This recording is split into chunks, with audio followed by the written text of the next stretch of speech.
एक महीना बीत गया था। पीहू के डर ने गांव के लोगों को पागल कर दिया था।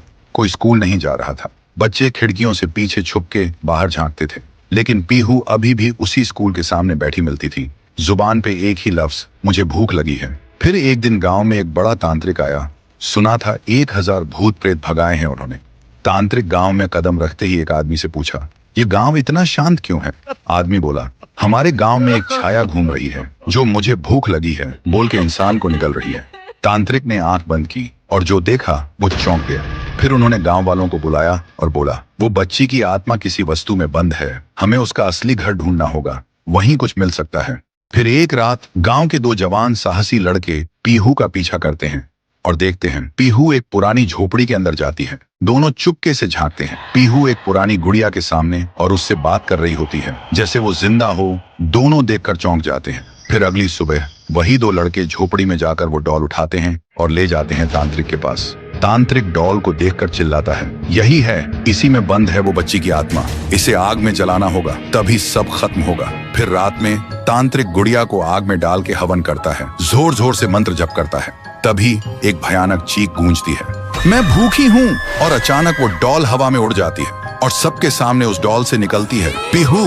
और जिन लोगों ने उस डॉल को छुआ था उनके शरीर एक एक करके पंडित जैसे फट जाते हैं। ये सब देखकर तांत्रिक भागने लगता है, लेकिन अचानक रास्ते बंद हो जाते हैं। वो पलट के देखता है, उसके सामने खड़ी होती है पीहू और वो बोलती है, तू मुझे जलाना चाहता था, अब तू जल। एक ही सेकंड में तांत्रिक के शरीर में आग लग जाती है और वो जलकर राख हो जाता है। उस रात के बाद गांव वालों को सब समझ आ गया था। पीहू ने सिर्फ उन्हीं को मारा जिन्होंने उसे दर्द दिया था, भूखा छोड़ा था, बाकी सब लोग ठीक थे। अगली सुबह गांव के सब लोग पीहू के सामने खाना लेकर आए और रो पड़े। बोले, हमें माफ कर दो, हमने तुम्हें भूत नहीं समझा, लेकिन तुम तो देवी हो जो सिर्फ भूखी थी। पीहू ने एक मुस्कान के साथ थाली में से एक निवाला उठाया और जैसे ही उसने वो खाया उसका रूप हल्की रोशनी में बदलने लगा।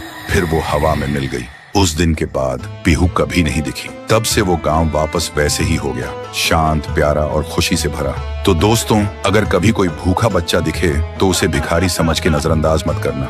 क्या पता वो तुम्हारी इंसानियत का इम्तिहान हो। कमेंट करो, पीहू अब भूखी नहीं है अगर तुम सच में एक इंसान हो।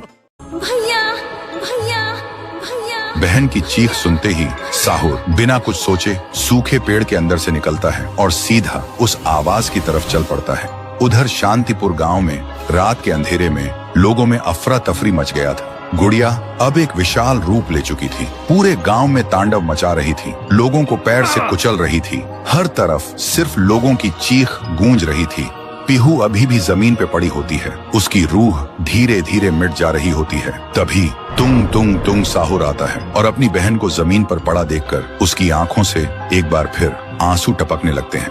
पीहू थोड़ा कांप के उठती है और कमजोर आवाज में पूछती है, तुम कौन हो? साहुर बोलता है, मैं तेरा भाई साहुर। पीहू का गला भर आता है और बोलती, भैया तुम यहाँ कैसे?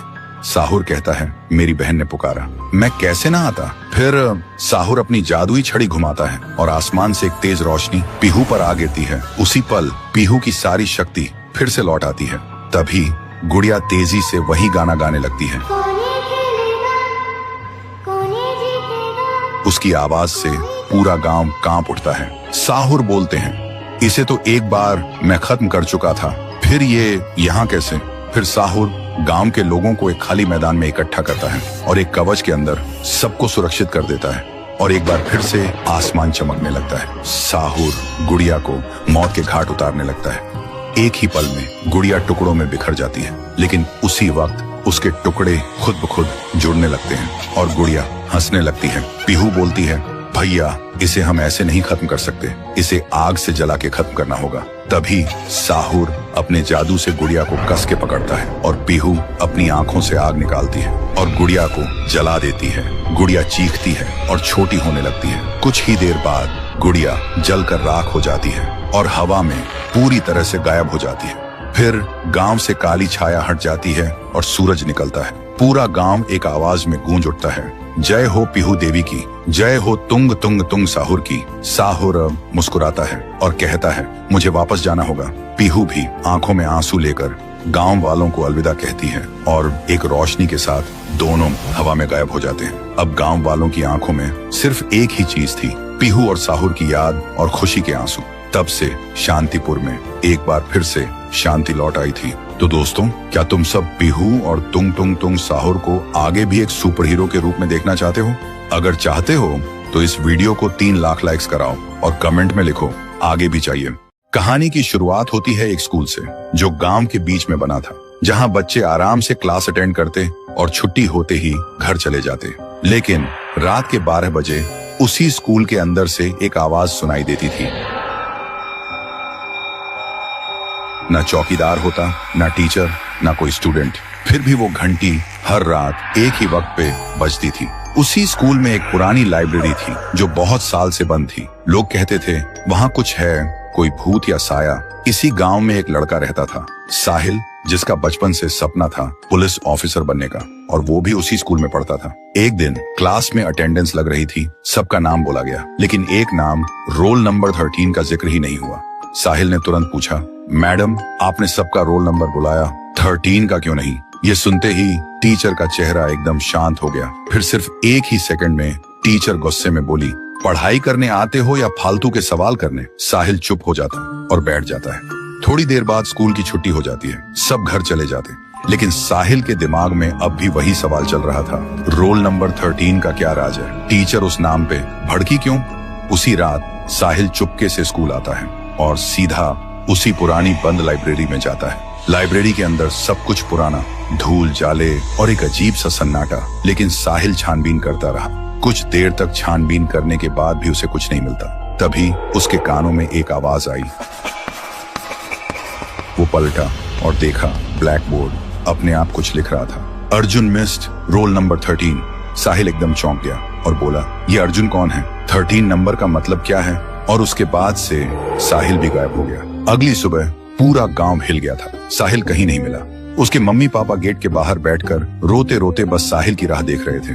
लेकिन उसकी छोटी बहन रिया को लगता था कि उसका भाई जिंदा है। फिर एक रात 12 बजे रिया अकेली स्कूल के पास चली गई।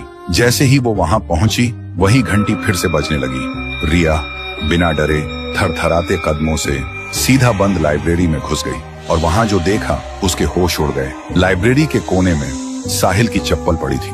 तो दोस्तों, अगर तुम लोग जानना चाहते हो रोल नंबर 13 का क्या राज है और साहिल के साथ क्या हुआ, क्या वो जिंदा है या कुछ और, तो कमेंट करो, पार्ट 2 चाहिए। एक छोटा सा गांव था, नाम था जुगनू गांव। जितना सुंदर नाम उतना ही सुंदर था ये गांव। इसी गांव में रहता था एक लड़का, जग्गू। जग्गू अपनी माँ और बहन के साथ रहता था।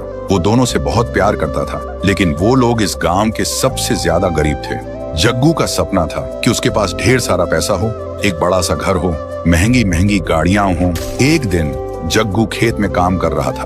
तेज धूप थी, पसीना बह रहा था। तभी उसकी नजर जमीन में कुछ चमकने वाली चीज पर पड़ती है। वो हैरान होकर सोचता है, ये सोने से बना लैंप यहाँ किसने छुपा के रखा? वो उसे उठाता है और उस पे जमी धूल को साफ करने लगता है। तभी अचानक उस सुनहरे चिराग से निकलता है एक भयानक रूप वाला जिन। जग्गू घबरा जाता है। जिन बोलता है, मैं तेरी कोई भी 3 इच्छाएं पूरी कर सकता हूँ, लेकिन ध्यान रहे, हर इच्छा के बदले में तू अपनी कोई कीमती चीज खोएगा। जग्गू सोचता है, मेरे पास तो वैसे भी कुछ कीमती है ही नहीं, और वो कहता है, मेरी पहली इच्छा है, मुझे बहुत सारा पैसा चाहिए।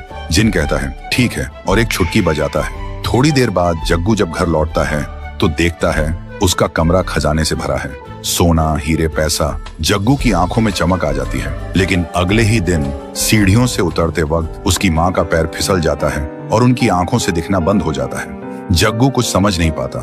कुछ दिन बाद जग्गू फिर से जिन को बुलाता है और बोलता है, मेरी दूसरी इच्छा है, मुझे दुनिया की सबसे महंगी महंगी गाड़ी चाहिए। जिन कहता है, जो हुक्म मेरे आका। एक और चुटकी बजाता है। जग्गू पीछे मुड़कर देखता है, उसके घर के सामने एक से बढ़कर एक लग्जरी कार्स खड़ी है। जिन कहता है, ये सब तेरी हैं, जब चाहे जिसकी चाहे सवारी कर, और वो गायब हो जाता है। जग्गू एक गाड़ी में बैठता है और मजे से चलाने लगता है। उधर उसकी बहन स्कूल से घर लौट रही होती है और तभी जग्गू की गाड़ी उसकी बहन से टकरा जाती है। जग्गू तुरंत गाड़ी से उतरकर उसके पास भागता है। वो देखता है उसकी बहन की सांसें रुक चुकी हैं। अब जग्गू समझ गया था हर एक इच्छा के साथ कुछ बुरा जरूर हो रहा है। वो अंदर से टूट चुका था। तभी जिन फिर से आता है और कहता है, तेरी तीसरी इच्छा क्या है बता। जग्गू रो रो कर कहता है, सब कुछ वापस ले लो और मुझे मेरी माँ की आंखें और मेरी बहन वापस चाहिए। जिन मुस्कुराता है और कहता है, पहली बार किसी ने अपनी इच्छा त्याग कर किसी की जान मांगी है। वो एक चुटकी बजाता है और हवा में गायब हो जाता है। अब सब कुछ वापस पहले जैसा हो जाता है। माँ की आंखों की रोशनी वापस, बहन जिंदा। जग्गू फिर से गरीब बन गया था, लेकिन अब उसके चेहरे पर सुकून था। एक दिन एक कचरा उठाने वाली गाड़ी आती है। जग्गू उस चिराग को कचरे में फेंक देता है और कहता है, मैं अमीर बन गया था लेकिन अकेला भी हो गया था। अब मैं गरीब हूँ पर सब मेरे साथ हैं। कचरा उठाने वाला उस गाड़ी को नदी के किनारे ले जाता है और जैसे ही वो कचरा फेंकने के लिए उतरता है तभी उसकी नजर पड़ती है वही चिराग पर। तो दोस्तों, अगर आप लोग इस कहानी का अगला पार्ट देखना चाहते हो तो इस वीडियो को 1 लाख लाइक्स तक पहुंचा दो।